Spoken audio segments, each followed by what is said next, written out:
Salut à tous et bienvenue dans la science du bet. Alors je suis ravi de te retrouver aujourd'hui pour parler chiffres, pour parler pourcentage, puisqu'on va parler des stats et de l'importance de ces dernières dans les paris sportifs. Bon, comme tu le sais, pour être gagnant dans les paris sportifs sur le long terme, il faut que tu prennes des cotes qui soient supérieures à leur probabilité réelle. Pour ça, il va falloir déterminer avec précision la probabilité qu'un événement se produise. Alors ça paraît facile dit comme ça, mais il y a beaucoup de facteurs à prendre en compte dans ton analyse. Et c'est donc là où les stats vont nous aider à y voir plus clair et à affiner notre estimation. Donc l'idée quand tu analyses un match, c'est que tu vas te servir de tes connaissances personnelles concernant le sport en question, la compétition et les deux équipes afin de dégager une tendance ou un scénario privilégié. Ensuite, tu t'appuieras sur les stats pour confirmer ou non ton idée de départ. Donc on va voir tout de suite dans un cas pratique comment intégrer les stats à ton analyse. Ok, donc l'idée ici c'est qu'on va prendre un match de foot et on va essayer de l'analyser en fonction des informations qu'on a. On va ensuite le comparer aux statistiques pour voir si l'analyse tient la route et pour voir si parmi les statistiques on peut trouver d'autres points intéressants à soulever. Alors pourquoi il est intéressant ce match? Parce que ces deux équipes qui jouent le top 3, donc les 3 premières places qui sont synonymes de qualification pour la Champions League l'année prochaine. Et on a donc un match à enjeu ici, puisque on voit que une fois ce match joué, il ne restera plus que 4 matchs pour les deux équipes, ce qui fait que un faux pas lors de ce match serait assez préjudiciable. Donc déjà on peut voir au niveau des cotes ici que le match est plutôt équilibré selon les bookmakers. Je suis assez d'accord avec ça. Deux équipes qui sont plutôt en forme aussi, comme on peut voir ici. Sur les 5 derniers matchs, on a beaucoup de verts. Donc les deux équipes ont gagné pas mal de leurs derniers matchs. Ensuite, on va faire un point niveau effectif. Donc là, ce qui frappe immédiatement, c'est qu'il y a des joueurs importants qui vont manquer à l'appel côté monégasque.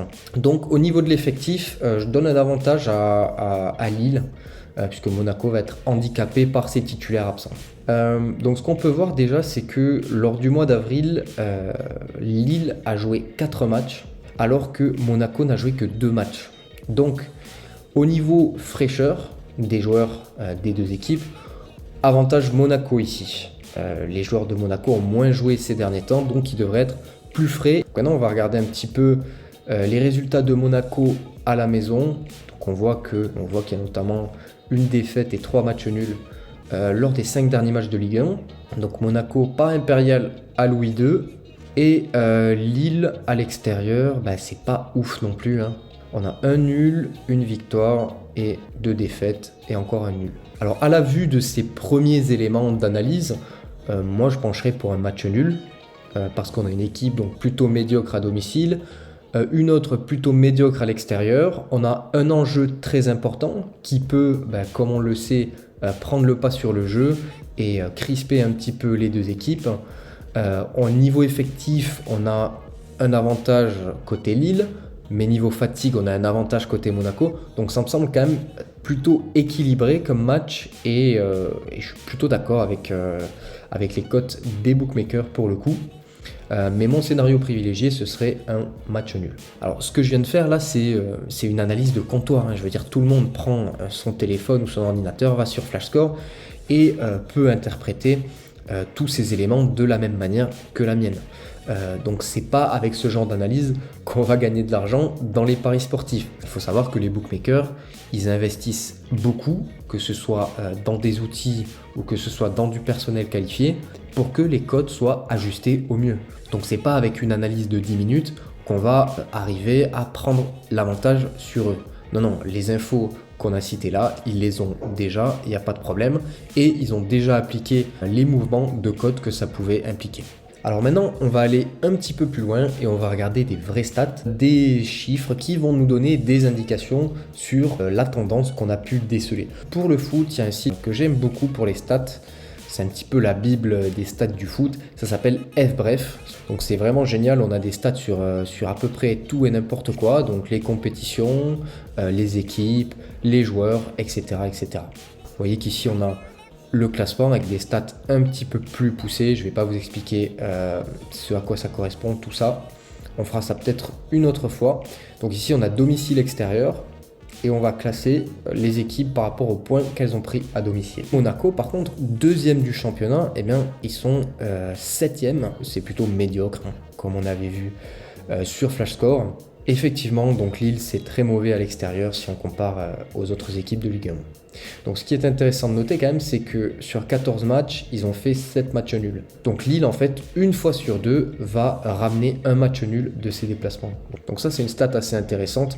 Elle va aussi dans notre idée. Maintenant, je vais te montrer donc un autre outil qui va nous permettre également de choper les stats intéressantes sur ce match. Donc l'outil s'appelle Doctobet, il est gratuit. Je te conseille également de l'utiliser pour analyser tes matchs. Ici, ce qui va être intéressant, c'est qu'on va pouvoir créer des critères en fait. Et quand on va rechercher avec ces critères, on va avoir des matchs qui vont ressortir. Et ça va nous permettre de faire ressortir des tendances sur certains matchs. Donc par exemple sur Monaco-Lille, ici, il y a deux stats qui m'ont particulièrement intéressé. La première, c'est les fins de série de victoires.